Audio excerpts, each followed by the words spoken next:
Hello, hello, hello, hello. How are you? You guys okay out there? Everybody doing all Doing right? good? Yes? You guys are in for a treat. Ooh, what a soft chair. Cozy. Thanks for having me. I'm not Jared Leto, by the way. But this is. I'm Bob Safi. I'm the editor of Fast Company. So I want to start with something general, okay? Yep. Okay. You are an Oscar winner. Congratulations. Thank you very much. Yes. I shouldn't step on the applause. You are a rock and roll star. Yes? I'm in a band. Yes, guilty as charged. So far, I'm doing okay. You're an award-winning filmmaker for Artifact, a Yes. documentary about the music industry, right? For many people, this would be a full plate. Yes? You're here in San Jose, California. In a few days, you'll be in San Jose, Costa Rica, doing a show, right? Yes. You love the jet lag, you were telling me? You love it? I was in New York last night. Yeah. You're also an investor. Yep. Spotify, Airbnb, Nest. We'll hopefully talk about some of those things. You're an entrepreneur, right? Yep. 3 companies, the Hive, Adventures in Wonderland, and Vert, which I also hope we can talk about more. Yes. You put all this together, and I start to think, like, why? Like, why do all of it? It's a great question. I think you have to be compelled beyond a reasonable doubt. I think that you have to be so drawn to your work that it's no longer your work, it's your life. I mean, for me, I don't really question my motives. I really act upon them, I suppose. So they call you Yeah. in some ways? Yeah, it's that simple. Is there something that unifies this sort of constellation of things that you do? I think there's that basic premise of creating something from nothing and sharing it with the world. I mean, that seems to be a very common thing, not specific to me. But I'm an artist. I make things, and I see a lot of art and technology. I see a lot of creativity and technology in this world. And I think that there's a lot of common ground there. Whether I'm writing a song, making a film, directing a documentary, working with Vert or Adventures in Wonderland, or investing or advising a company, my role pretty much stays the same. It's creative problem solving, looking for solutions, using the unique experience that I've had standing on stages around the world, literally and figuratively, understanding audiences and artists probably better than most. And I take all of that and I'm able to apply it and give hopefully some kind of creative feedback or find solutions where others may not. Does that make any sense at all? Yeah? Okay. I'm just checking. You don't have to applause, but you can't. A little applause, it's okay. No. But I think it's that simple. I think that a lot of us, I think the other thing that's probably good to note is that I think I'm an indication of probably what a lot of people are doing around the world right now is many different things. Right? I don't do just one thing, and I think most people out there, if you did a survey, do a lot of different things. I think you probably do a lot of different things, and even more now with technology, we're able to accomplish and do more things. So I think that I just happen to be doing some of those things in front of people. But, I mean, you describe yourself as an artist, but you're also obviously a businessman. Do you have to be a businessman to be a successful artist today? Do those things have to go together? I don't think so, but if you're not, you better find a great manager. Or who you really agent. trust, right? Yeah, that's even harder probably. But I think it helps. Like I said before, I think there's a lot of art and business, and there's a lot of business and art.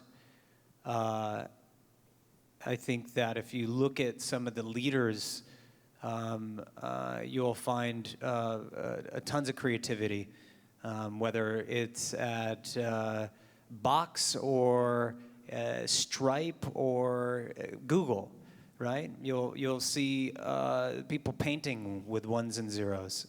And that's very clear to me, maybe because I am an artist. But I do think it helps to be smart about your business. You certainly don't want to trade your publishing for a Cadillac. This is what the record business used to do with these guys that wrote, 100 blues songs back in the day. They'd pull up a shiny Cadillac or something and say, hey, how about, you sign this contract?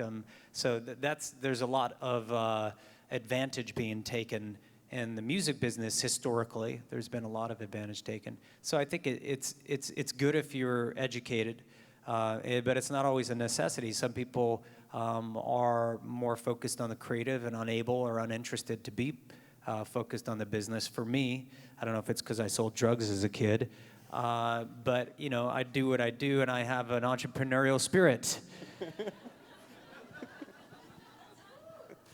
Thank you very much. Anybody need a dime bag? I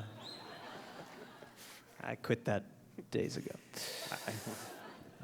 So when we were backstage, before you were, you're talking about Box and Dropbox and sort of these enterprise software applications with the kind of passion that one would not necessarily connect with an artist. I mean, you get excited about that level of technology. Why? Because I believe that technology and some of these companies that are becoming a big part of our lives are doing a great service to the world. I think that they're getting rid of waste. I think that they are allowing us to spend more time on things that are important. I mean, who isn't thankful for Uber right now? You know what I mean? I mean, raise your hand if you're thankful for Uber right now. Yeah, it's like, I use something called Slack. Does anybody use Slack?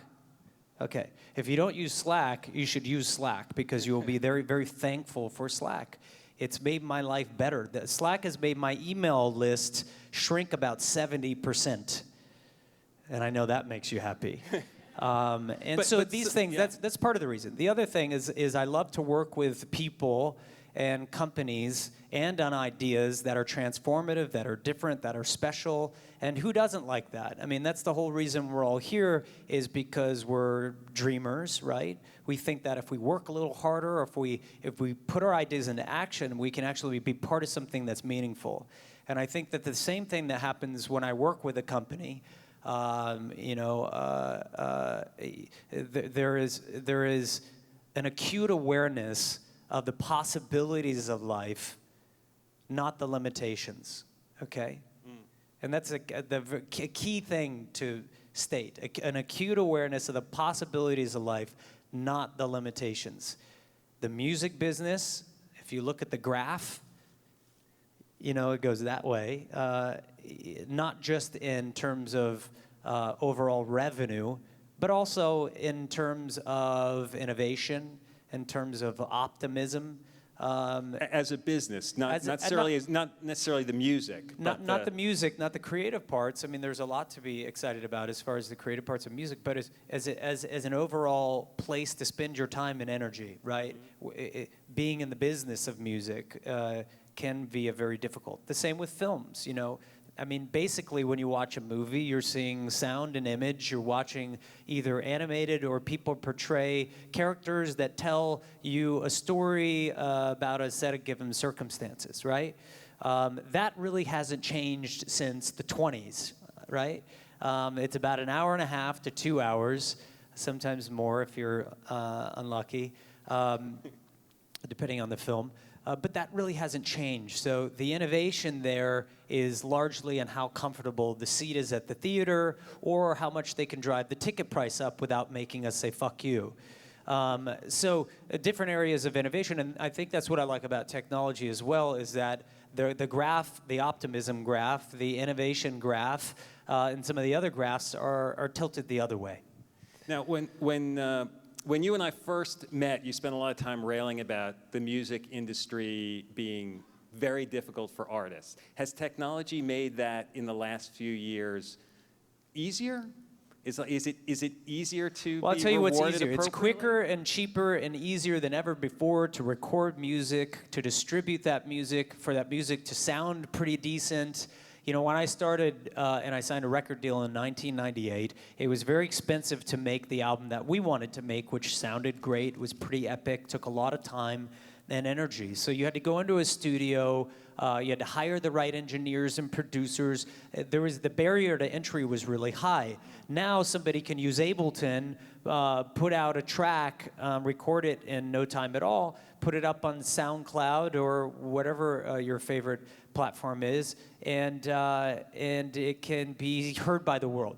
But I think what's difficult, more difficult now, it's harder than ever, is finding an audience, connecting with that audience, creating some stickiness with the audience, having a relationship that's deep and meaningful with that audience, because we all have so much less time. And I guess because music is so mobile for us, and we're listening to it in some ways all the time. We talked about this, that when we were younger, we would really spend time sort of focused listening to music, right? That was the thing to do. And now It was your primary experience, and now it's secondary at best. Yeah, and so as an artist, it's also always there. I mean, it's like, you ever have somebody that's like just always there? I mean, I got to keep it special sometimes, right? No hardcore How can I miss right? you if you never go away, is what Irving Azoff says, and I think it's hilarious. But the same with music. If it's always there, I know I can listen to it later. It's free, basically. It's even more than free. It's just like they're throwing it at you. So I think that's dramatically changed our appreciation and our value for music, and that's gone forever. So you better find other ways to create something special. That may be having an incredible live experience. That may be having an incredible virtual experience or a digital experience with Vert. Yeah. So explain what Vert is for. Well, Vert is a startup that helps artists share their recorded and live content with the world in a really social way. So it's kind of like YouTube meets Kickstarter meets something in the live space. And it's incredibly exciting because for me as an artist traveling in the world, I make and create experiences most nights of my life. But when it comes time to share those experiences online, on mobile, there's really no opportunity for me to do that. And usually the model is this. A band, if I wanted to play a show here now and broadcast it to the world and get these cameras and these screens and everything and pay for it all, I'd have to go to the record label. They'd have to say, okay, we'll pay for it, and then they'll charge you an 80% markup, and you'll never see anything that comes from it. Or you find an advertiser that's going to pay for it, and then you do it for free for promotion, which is kind of crazy if you think about it. It's kind of like if baseball and football were never on television. There's all these people around the world creating experiences, lectures, comedians, music, but it kind of dies. So we're trying to create a pathway for this, a place that people can access quality experiences in a really social and fun way, and artists can share those experiences with the world and then make some revenue doing it so they have a sustainable marketplace. So we're really trying to create this marketplace of live commerce. And the appeal is that you're seeing it live the same way you would see a sports event live while it's going on? Yeah, and even more. I think it dives deeper. It's in a really social way. So you don't just have to watch it alone, which is a pretty masturbatory experience, but you can watch it with your friends. You like that word, don't you? It's a technical word, too. But, we can watch it together. Some things are great to do alone, and some things are great to do with your friends. And that's with as many people as possible. You know what? Yeah, that can be interesting. We've done it before. So you referenced the. It's all downhill after this. Yeah. After Bob and I got to tell you. I'm not sure where we're going to end up here, but so. You mentioned the movie business. Now, there've been... But Vert is not just for live either. I should correct that, because we Yeah. do focus on live a lot. But recently we did The Shining. And The Shining was a great film to put on Vert. It was the second film. We put Artifact on there. And then we learned, wow, this is really special to be able to share a piece of content in a really social way. Just like watching this in a really social way would be fun. But we put The Shining up there, and it was great for people to watch this classic film and everybody to kind of, someone to be in Iran and in Japan and South America and South Carolina, and to be, watching the film together and talking about this classic movie. So it's really taking live and recorded content and sharing it in a special and social way. So does this, I'm trying to think, the movie business has a different set of disruptions hitting it than the music business has had, right? And that was only by default because it was much harder and slower to download a movie file than it was a music file. You don't download a chapter from a movie, so it was cultural, it was technological. But now that's changed, of course. You know, you can download a film pretty quickly, as some of you know. And so much of the movie business is sort of dictated by these windows about when you can see the content, and you pay a certain price at the theater and then less on video on demand and all those things down the way through. And each way as an artist, you get a different cut of something. It's very confusing. Yeah, very, very confusing. I mean, the good thing about it is, as an actor, you actually get paid for your work. You know, it's interesting. A makeup tutorial artist on YouTube will make more a successful one than a band will ever make month to month on YouTube. And that's because the labels take all the money and they don't share it with artists. And what they do is, they actually, a lot of people don't know this, is they take advances from some of these big companies, and they in the accounting practices, they will mark that as something other than something they have to pay out to artists. So there's a lot of stuff that goes on that's, you know. See, I hear this and I think, so like, why wouldn't you just do movies more and not do so much recording? Like, it sounds like it's harder to be a... Well, I've never been one to change my appetite based on someone else's horrible business model. You know what I mean? You like to do it. It's what drives you, it's right? just like, you know, if a mountain's difficult to climb, you don't not climb it. I like, you know, it's not even like, but I'm compelled to make music and to share music with people. And, oh, hey, guys, sorry. I had my back to you. I forgot you were over there. But I like to share music with the world and make things. So, you know, I'm not going to stop doing that just because there's some corruption out there. I made a film about it called Artifact when we that dealt with our $30 million, the $30 million lawsuit that EMI Capital Virgin threw at us when we disputed our contract. After selling millions of albums, we were millions of dollars in debt, and we started to look into it, and all hell broke loose, and they sued us, and we filmed it for 2 years, and it was a pretty interesting time. Do you want to take some questions from these folks? Yeah, why not? Does anyone Okay, out no there wanna questions. ask Great. Jared It's a been good question? seeing you guys. Because I have other questions, but you know. See you next. No, we got one over here. Burning Desire. Yes. Someone bringing a microphone, or you shouting it out? Yeah, I'll repeat the question. Shout it out. He's asking about Spotify. Yeah, what about Spotify?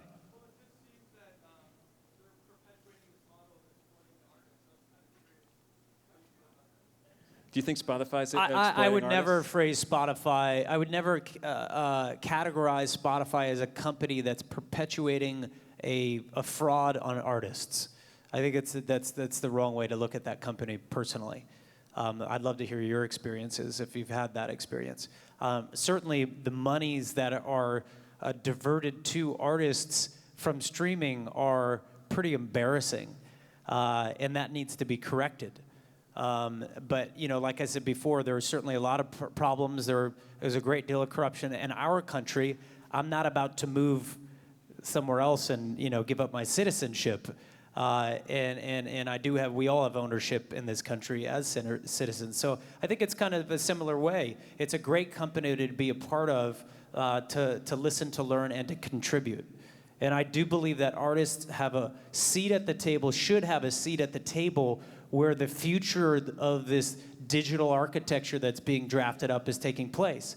And I think it's better to have a position at that table than not. The problem, it doesn't lie necessarily with Spotify. It lies with the labels that are refusing to make clear and transparent deals with artists.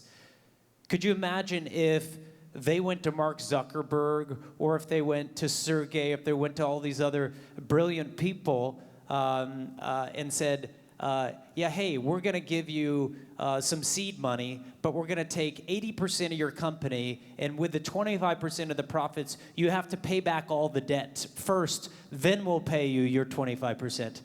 That's what the deal is, roughly. That would be nuts. So you know what you wouldn't have? You wouldn't have Twitter, Spotify, you wouldn't have Apple.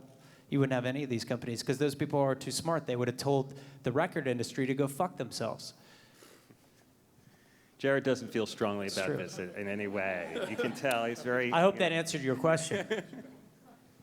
Yeah, in some bit. I mean, it's a great question, and it's something that should be talked about more. I mean, people, it's such a weird thing. Artists should get together and have a conversation about this because it is important. And I think a lot of audiences don't know out there that, you can listen to your favorite song 16 bazillion times on Spotify and other streaming platforms. And if it's a smaller band, they may see pennies for that. Anyway, I appreciate it. Yes. Yeah. So not too long ago, like Y Combinator put out like a request for startups. So what startups are looking for, and one of them was to like reinvent Hollywood type of deal. So to you, what do you think a startup that would really disrupt Hollywood? What would that look like? Well, Hollywood is too general of a term. I think we have to divide it into at least to music and films. Okay. I mean, I think a lot's being done in both those areas. People are using Kickstarter-like platforms for both music and films, and that's fantastic. And I know that there are some platforms out there that are devoted to artists. There's an interesting platform called Patreon that allows people to support up-and-coming and maybe emerging artists. But I think what I'd love to see is a group of really smart, creative people look at the model, see what's broken. I mean, it's basically you're looking at there are a lot of problems. So that's great because you can see what needs to be fixed. I think the first thing that probably needs to be fixed is the deal making. Because that's something you do all the time with artists. You have deals with your clients. Those would be your clients. So you want fair, reasonable, clear, transparent deals, just like that are made all of the time up here. And you want to apply that to the creative side of the business. But really, as far as music goes, the place that you need to win is there need to be more options for artists to get their music on the radio without relying on traditional record companies, because traditional record companies still do that the best. They have the most leverage, so that's the reason why they do it the best. And record companies can still be really great. I'm actually not anti-record company, I'm anti-greed. I would much rather have a record company than not, because I don't want to hire somebody in Germany and Mexico, somebody that can walk into Eins Live or XFM and play the new song and have the relationship with the person for 10 years so they have an understanding and a trust built. But you need that in every market and all over the world if you're a global band. So, a platform to distribute digital content, that's not such a necessity to me. I have the best platform in the world, the best company in the world, and they're figuring out ways that we can do that are wonderful, and that's called Apple and iTunes. And then you have Spotify, so you have YouTube. You can share your music in all kinds of places. It's really the other things that need to be tackled. It's how do you grow an audience? How do you develop community? How do you get your music out to the world, and how do you deal with radio? Can I ask you a quick film question, Jared? Yeah. Yesterday, Weinstein Company announced one of their films was going to be released next summer, and they're going to not release it in theaters, but it's going to be released on Netflix and these other. When you think of like Dallas Buyers Club, if it had been not released in theaters but released on a different kind of platform, do you think it would have been received differently? Yes. I think still right now it would have been, but there's a reason for that. Dallas Buyers Club was a very small movie, very, very small movie in terms of budget, in terms of scale. So it needed the momentum and the support of the festivals and the critics. It needed that critical mass. That gave it credibility that it might not have I think it gave it attention. It gave it, that was the marketing for the film. And that's very rare to have that sort of thing.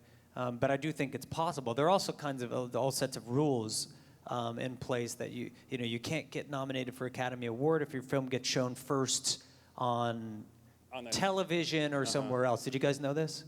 Yeah, they have rules in place that may change in the future when TV becomes the desktop, becomes the mobile, and it's all the same thing. Thanks. All right, go ahead. Hi, I'd like to speak about the manity thing here because we were talking about tech, and thank you for the very interesting things. I'm discovering you, I would say.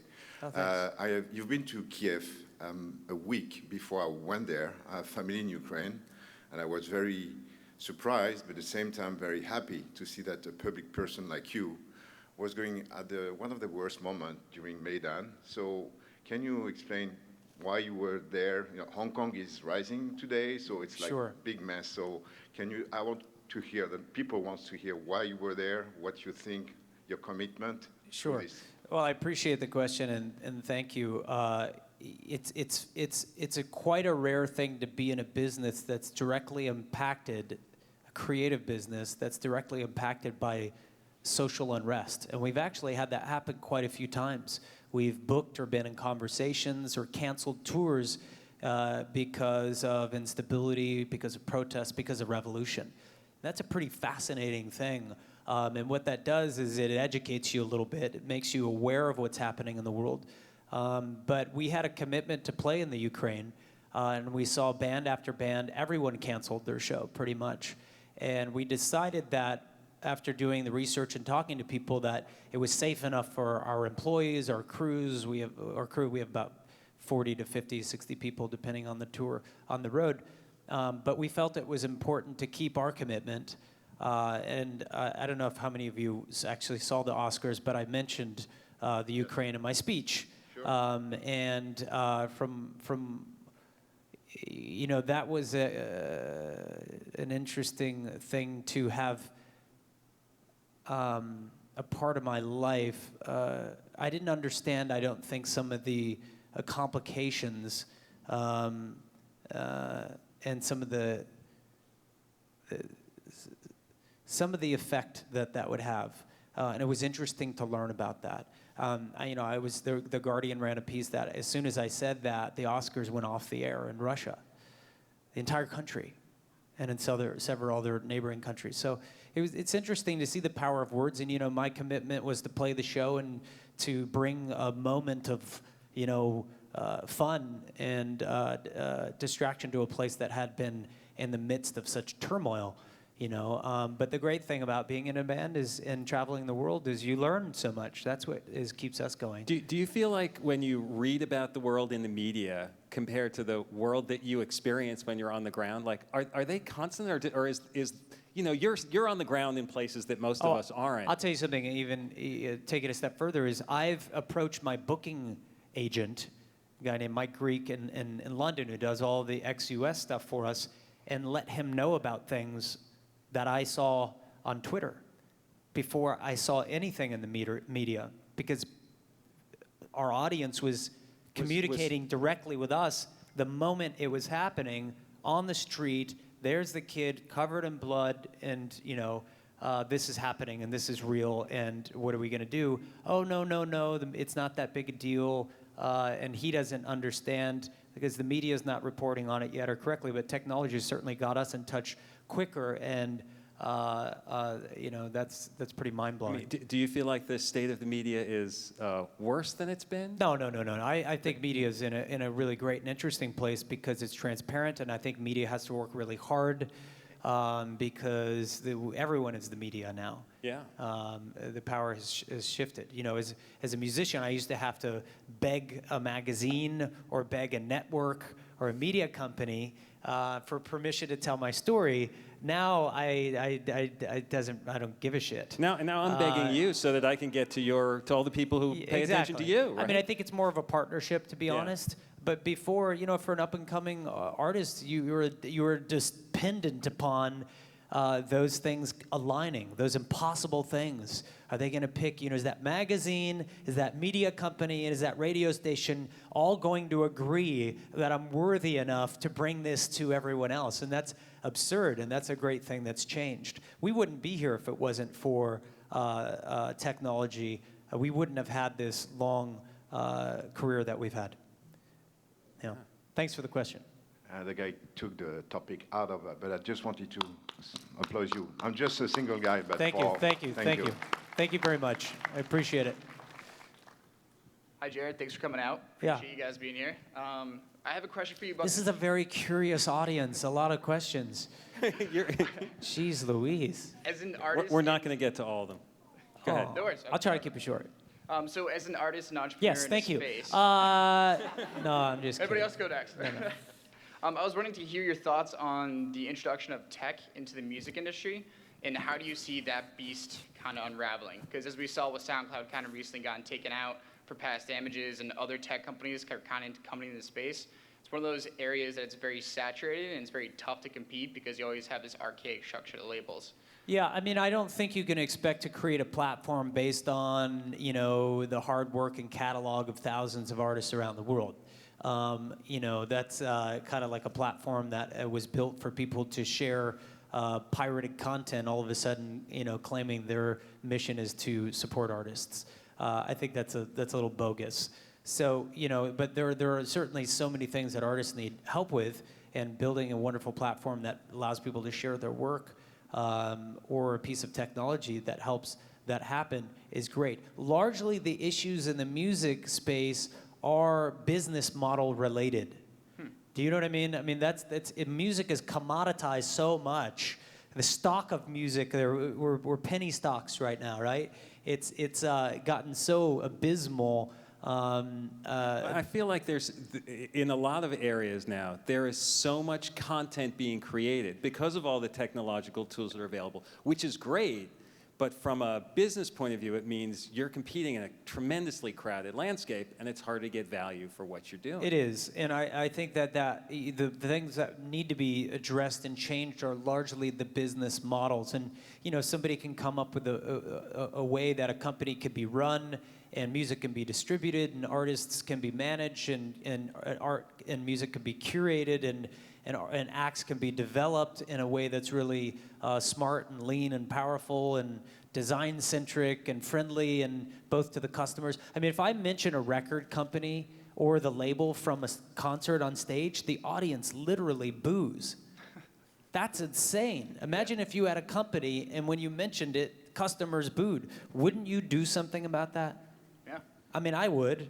And I find that very strange. And I got lots of friends at record companies. There are people out there that I think are brilliant that work at record companies. Fewer and fewer. They're losing a lot of people.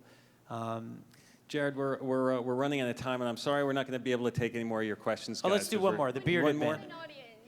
What? A women audience. Oh, a woman. Okay. She pulled that card. I don't know if you can pull that card. Well, I don't that's know. a I mean, fact, hold on. though.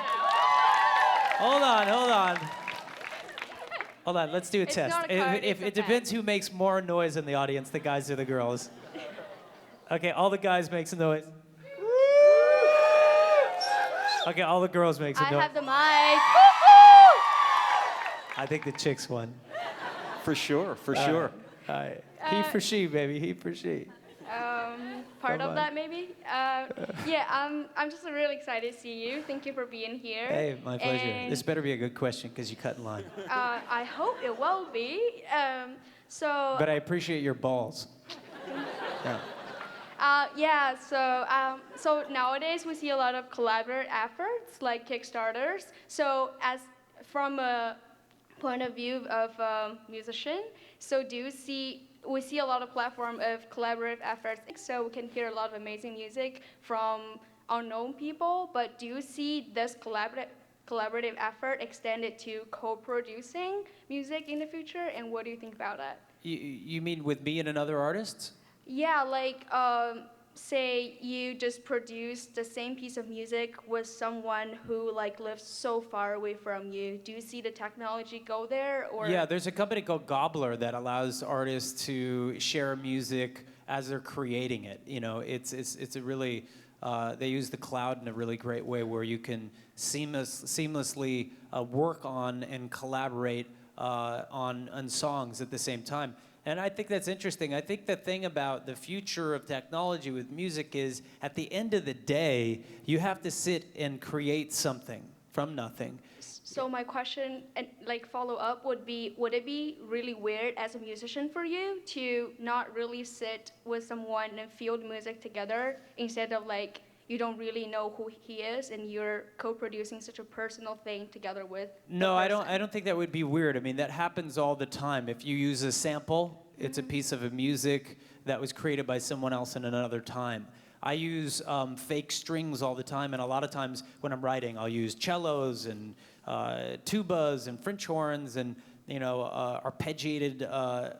You're not actually playing those in the room. Is what you're saying. Pizzicato, yeah. Yeah. I'll use the computer Right. because I'll hear a melody in my head, and of course I don't play a violin, but now I have permission to because of technology. But literally, those samples are recorded by a guy in Prague or someone in London, and they have different banks that you can buy. So in a way, you're collaborating already and using the good work and the expertise of artists around the world to make something. Let's go to Mr. Beardman real quick, so we can do it. Thanks for the question. Thank you. Fight the power, baby.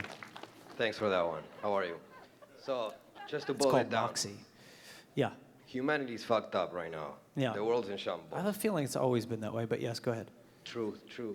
But we're out here really seeing how we sell more, how we get more artists there, how we build more platforms. But really, music is a gift, it's a weapon, and we made it into a cheap business. How do we use music to bring unity and peace more than sell shit? It's a great question, and I applaud that. I think it's wonderful. As you're saying that, I was just thinking of John Lennon's Imagine, and somebody asked me the other day, he could have written that song as a 20-minute art rock song, right? But really, at the core, it's a pop song. It's a folk pop song. It's something that we can, what I mean by pop song is it struck a chord with the pop zeitgeist. It struck a chord to the people of the time, and it made us think and pay attention as But well. Are we afraid to be killed to the type of experience, to share that type of experience? Well, I don't know. I mean, that's getting a little heavy maybe for this conversation, but I will say this. I mean, music has the power to change all of us. It's an important fabric of our life. This conversation's been kind of connected to technology, creativity, and entrepreneurial things, as well as humanity. And I think at the end of the day, whether it was people sitting around a fire chanting, whether it's people trying to get to know who they really are, who the world is, who the universe is through song and through mantra, right?